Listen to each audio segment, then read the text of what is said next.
ಅವರು ಗೃಹ ಸಚಿವರಾದ ಮೇಲೆ ಈ RSS ವಿಚಾರವನ್ನ ಹೆಚ್ಚಾಗಿ ತೆಗೆದುಕೊಳ್ತಾ ಇದ್ದಾರೆ. RSS ಅನ್ನ ಬ್ಯಾನ್ ಮಾಡಿಸ್ತೀನಿ,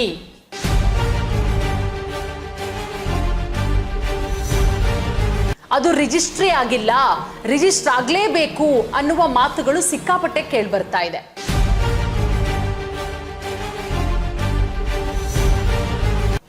ರಾಜ್ಯದ ಜನ ಕೂಡ ಹೇಳ್ತಾ ಇದ್ದಾರೆ, ಗೃಹ ಸಚಿವರೇ, ರಾಜ್ಯದಲ್ಲೇ ಸಮಸ್ಯೆಗಳು ಹಾಸು ಹೊದ್ದು ಮಲಗಿದೆ, ನೀವು ಅದ್ರ ಬಗ್ಗೆ ಗಮನ ಹರಿಸಿ.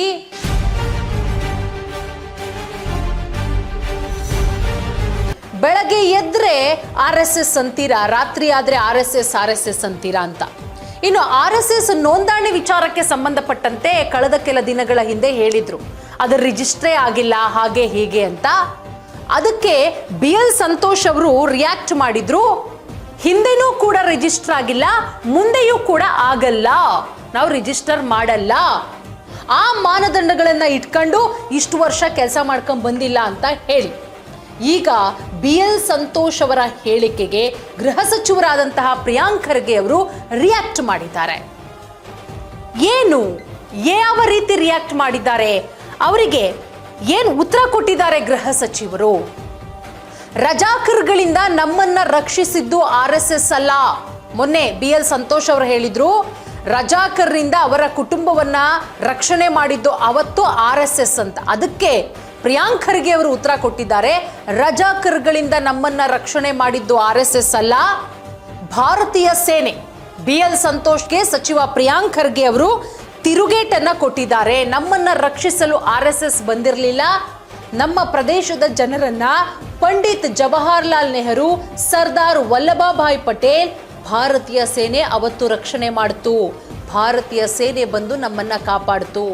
ಹೈದರಾಬಾದ್ ಸಂಸ್ಥಾನದ ಭಾರತ ವಿಲೀನದ ಸಂದರ್ಭದಲ್ಲಿ RSS ಕಾರ್ಯಕರ್ತರು ರಜಾಕರಗಳ ವಿರುದ್ಧ ಹೋರಾಡಿ ಹಿಂದೂಗಳನ್ನ ರಕ್ಷಿಸಿದ್ರು ಎಂಬ BJP ನಾಯಕ BL ಸಂತೋಷ್ ಅವರ ಹೇಳಿಕೆಯನ್ನ ಕರ್ನಾಟಕ ಗೃಹ ಸಚಿವರಾದಂತಹ ಪ್ರಿಯಾಂಕ್ ಖರ್ಗೆ ಅವರು ತೀವ್ರವಾಗಿ ತಿರಸ್ಕಾರ ಮಾಡಿದ್ದಾರೆ. ನಮ್ಮನ್ನ ರಕ್ಷಣೆ ಮಾಡೋದಕ್ಕೆ ಅವತ್ತು RSS ಬಂದಿರಲಿಲ್ಲ BL ಸಂತೋಷ್ ಅವರೇ, ನಮ್ಮ ಪ್ರದೇಶದ ಜನರನ್ನ ಅವತ್ತು ಪಂಡಿತ್ ಜವಾಹರ್ಲಾಲ್ ನೆಹರು, ಸರ್ದಾರ್ ವಲ್ಲಭಭಾಯ್ ಪಟೇಲ್, ಭಾರತೀಯ ಸೇನೆ ರಕ್ಷಣೆ ಮಾಡ್ತು, ಭಾರತೀಯ ಸೇನೆ ಬಂದು ನಮ್ಮನ್ನ ಕಾಪಾಡ್ತು. ಪ್ರಿಯಾಂಕ್ ಖರ್ಗೆ ನಿನ್ನೆ ಹೇಳಿಕೆಯನ್ನ ಕೊಟ್ಟಿದ್ದಾರೆ. BL ಸಂತೋಷ್ ಅವರ ಹೇಳಿಕೆಗೆ ರಿಯಾಕ್ಟ್ ಕೂಡ ಮಾಡಿದ್ದಾರೆ. ನೀವು ಖರ್ಗೆ ಕುಟುಂಬವನ್ನ ರಕ್ಷಣೆ ಮಾಡಿದ್ದೀರಿ ಅಂತ ಹೇಳ್ಕೊಂಡಿದ್ದೀರಿ, ವಿಭಜನೆಯ ಬಳಿಕ ಸಾಕಷ್ಟು ಕೋಮು ಗಲಭೆಗಳಾಗುತ್ತೆ, ಯಾವ ಕೋಮು ಗಲಭೆಯಲ್ಲಿ ನೀವು ನಮ್ಮನ್ನ ರಕ್ಷಿಸಿ ಸಹಾಯ ಮಾಡಿದ್ದೀರಿ? ಪ್ರಶ್ನೆ ಮಾಡಿದ್ರು. ಉತ್ತರ ಕೊಡಿ ಸಂತೋಷ್ ಅವರೇ. ಹೌದು, ನಮ್ಮ ಕುಟುಂಬ ಕೋಮು ಗಲಭೆಯ ಬಲಿಪಶುವಾಗಿತ್ತು, ನಾವು ಅಲ್ಲಿಂದ ಬಲವಂತವಾಗಿ ಇಲ್ಲಿಗೆ ಬರಬೇಕಾಯಿತು. ಆ ಸಂದರ್ಭದಲ್ಲಿ ಯಾರೂ ಇರಲಿಲ್ಲ, ಸರ್ಕಾರವೂ ಇರಲಿಲ್ಲ, ಆಗ ನೀವೇನ್ ಮಾಡ್ತಾ ಇದ್ರಿ? ಇದಕ್ಕೆ ಉತ್ತರ ಕೊಡಿ BL ಸಂತೋಷ್ ಅವರೇ ಅಂತ ಹೇಳಿ ಗೃಹ ಸಚಿವರು ಪ್ರಶ್ನೆ ಮಾಡಿದ್ದಾರೆ. ಹೈದರಾಬಾದ್ ಸಂಸ್ಥಾನವನ್ನ ಭಾರತಕ್ಕೆ ವಿಲೀನಗೊಳಿಸಿದ ಆಪರೇಷನ್ ಪೋಲೋ ಕಾರ್ಯಾಚರಣೆಯನ್ನ ಉಲ್ಲೇಖ ಮಾಡಿದಂತಹ ಪ್ರಿಯಾಂಕ್ ಖರ್ಗೆ ಹೈದರಾಬಾದ್ ವಿಮೋಚನದಲ್ಲಿ RSS ಪಾತ್ರದ ಬಗ್ಗೆ ಸಂತೋಷ್ ಅವರ ಹೇಳಿಕೆಯನ್ನ ಪ್ರಶ್ನೆ ಮಾಡಿದ್ದಾರೆ. ಆಪರೇಷನ್ ಪೋಲೋ ನಡೆಸಿದ್ದು ಯಾರು? RSS? ಅದನ್ನ ಪಟೇಲ್, ನೆಹರು ಮತ್ತು ಭಾರತೀಯ ಸೇನೆ ನಡೆಸುತ್ತೆ, RSS ಅಲ್ಲ. 1948ರ ಸೆಪ್ಟೆಂಬರ್ನಲ್ಲಿ ಭಾರತೀಯ ಸೇನೆ ನಡೆಸಿದಂತಹ ಆಪರೇಷನ್ ಪೋಲೋ ಮೂಲಕ ಹೈದರಾಬಾದ್ ಸಂಸ್ಥಾನವನ್ನ ಭಾರತಕ್ಕೆ ವಿಲೀನಗೊಳಿಸಲಾಗಿತ್ತು. ಹೈದರಾಬಾದ್ ಕರ್ನಾಟಕ ವಿಮೋಚನಾ ದಿನವಾಗಿ ಈ ಪ್ರದೇಶದ ವಿಮೋಚನೆಯನ್ನ ಆಚರಿಸಲಾಗ್ತಾ ಇದೆ. ಆದರೆ ಅದನ್ನ RSS ಮಾಡ್ತು ಅನ್ನೋ ರೀತಿಯಲ್ಲಿ ನೀವು ಕೊಟ್ಟಂತ ಹೇಳಿಕೆ ಇದೆಯಲ್ಲ, ಇದು ಸರಿಯಲ್ಲ. ನೀವು ಎಲ್ಲರನ್ನೂ ರಕ್ಷಿಸಿದ್ದೀರಿ ಅನ್ನೋ ಭ್ರಮೆಯಲ್ಲಿ ಯಾವುದೇ ಕಾರಣಕ್ಕೂ ಇರಬೇಡಿ.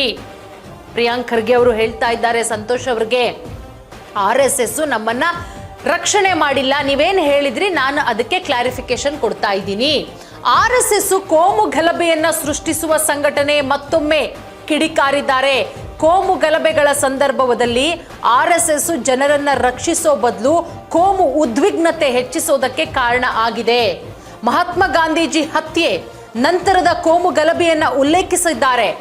RSS ಸಿದ್ಧಾಂತದ ಪ್ರಭಾವದ ಬಗ್ಗೆಯೂ ಕೂಡ ಆರೋಪಗಳ ಸುರಿಮಳೆ ಮಾಡಿದ್ದಾರೆ. ಸುಭಾಷ್ ಚಂದ್ರ ಬೋಸ್ ಅವರ ಇಂಡಿಯನ್ ನ್ಯಾಷನಲ್ ಆರ್ಮಿ INA ವಿಚಾರದಲ್ಲೂ ಖರ್ಗೆ ವಿನಾಯಕ ದಾಮೋದರ್ ಸಾವರ್ಕರ್ ಅವರ ಪಾತ್ರವನ್ನ ಪ್ರಶ್ನಿಸ್ತಾರೆ.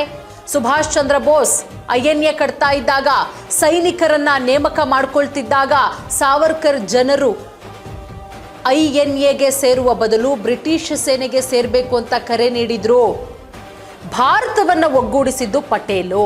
ಸರ್ದಾರ್ ಪಟೇಲ್ ಅವರ ದೃಢ ನಿಲುವಿನಿಂದಲೇ ದೇಶದ ನೂರಾರು ಸಂಸ್ಥಾನಗಳು ಭಾರತದಲ್ಲಿ ವಿಲೀನಗೊಂಡು ಅಖಂಡ ರಾಷ್ಟ್ರ ನಿರ್ಮಾಣ ಆಯಿತು.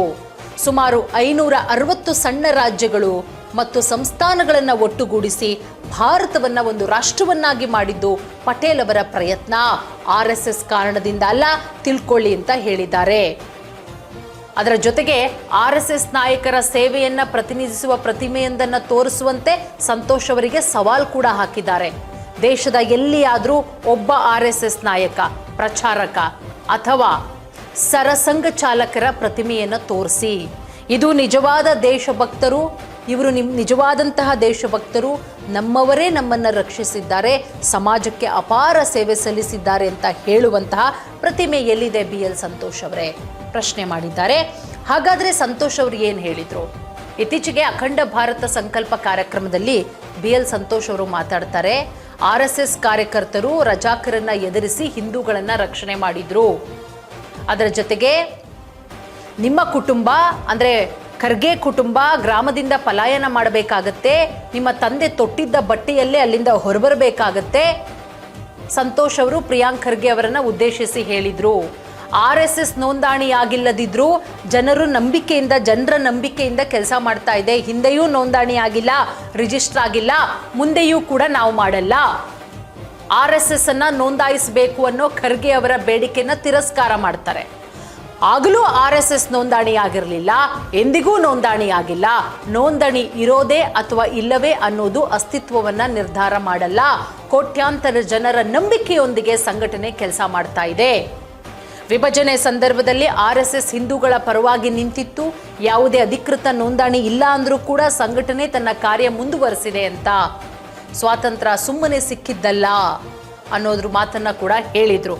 ಹೇಗೆ ಅಂದರೆ ಈ RSS ವಿಚಾರ ಈಗ ಒಂದು ರೀತಿಯಲ್ಲಿ ಕೆಸರರ ಚಾಟಕ್ಕೆ ಕಾರಣ ಆಗಿದೆ. ಅವರು RSS ಅವರು ಒಂದು ರೀತಿಯ ಉತ್ತರವನ್ನು ಕೊಡ್ತಾರೆ. ಅದಕ್ಕೆ ಪ್ರಿಯಾಂಕ್ ಖರ್ಗೆ ಅವರು ಜಿದ್ದಿಗೆ ಬಿದ್ದವರಂತೆ RSS ಅನ್ನುವಂಥ ವಿಚಾರವನ್ನೇ ಜಪಿಸ್ತಾ ಇದ್ದಾರೆ. ಇದು ಮುಂದಿನ ದಿನಗಳಲ್ಲಿ ಎಲ್ಲಿಗೆ ಹೋಗಿ ನಿಲ್ಲುತ್ತೆ ಕಾದು ನೋಡಬೇಕು.